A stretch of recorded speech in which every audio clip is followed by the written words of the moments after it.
और चलिए भोपाल से इस वक्त की एक बड़ी खबर सामने आ रही है, जहां पर शारिक गैंग के गुर्गे दिल्ली पहुंचे हैं। आपको बता दें, इस पूरे मामले को मैनेज करने के लिए प्रियंक कानूनगो से बताया जा रहा है कि शारिक के गुर्गे मिलने पहुंचे थे।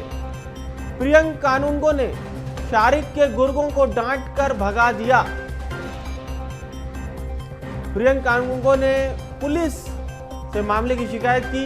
दिल्ली स्थित सरकारी घर पर पहुंचा था युवक जैनेन्द्र पाठक, उसने अपना नाम बताया, शारिक का गुर्गा बताया जा रहा है। राष्ट्रीय मानवाधिकार आयोग के सदस्य हैं प्रियंक कानूनगो के निर्देश पर मामले की भोपाल प्रशासन जांच कर रहा है। तो ये आप समझ सकते हैं कि शारिक गैंग के ये जो गुर्गे हैं ये किस तरह से एक्टिव हैं, और ये दिल्ली में प्रियंक कानूनगो के सरकारी आवास पर पहुंच गए। प्रियंक कानूनगो मानवाधिकार आयोग के सदस्य भी हैं और इस पूरे मामले में प्रियंक कानूनगो ने शिकायत भी की है पुलिस से।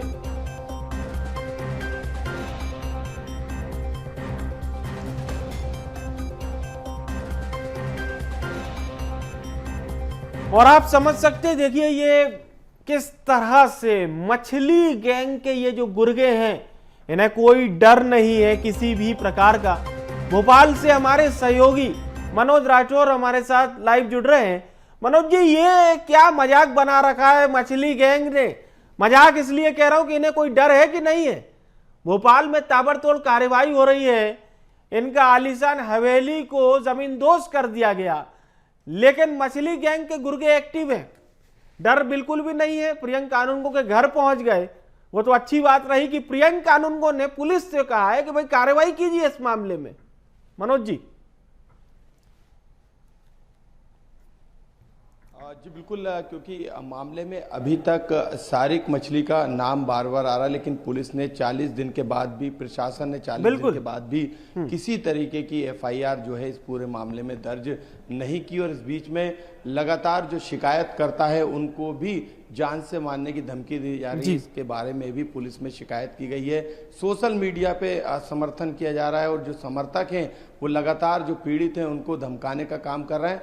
जो समय प्रशासन के द्वारा, पुलिस प्रशासन के द्वारा दिया जा रहा है, वो कहीं ना कहीं एक तरीके का हम संरक्षण भी कह सकते हैं कि आरोपी को जो है वो मौका मिल रहा है। यही कारण है कि पुलिस लगातार जो है इस पूरे मामले में अभी तक ड्रग्स और अवैध हथियार के मामले में कार्रवाई कर चुकी है, लेकिन जो शिकायतें अभी राजधानी भोपाल में 2 थानों में हुई है, जिसमें अपहरण से लेके गंभीर मामले, रेप जैसे मामले दर्ज है, उसमें किसी तरीके की कार्रवाई नहीं की गई है। लेकिन दूसरी तरफ इस पूरे मामले में मछली जो गैंग है और जिस तरीके से इस पूरे मामले में डैम में फर्जीवाड़ा किया गया, टेंडर लेने में फर्जीवाड़ा किया, उसको लेकर इस पूरे मामले में प्रशासन से उन्होंने जांच की मांग की थी और उन्होंने जो है इस पूरे मामले में प्रशासन को निर्देश भी दिए। तो उन्होंने कहा कि उनके पास ये शिकायत आई है कि इस पूरे मामले में भ्रष्टाचार हुआ है।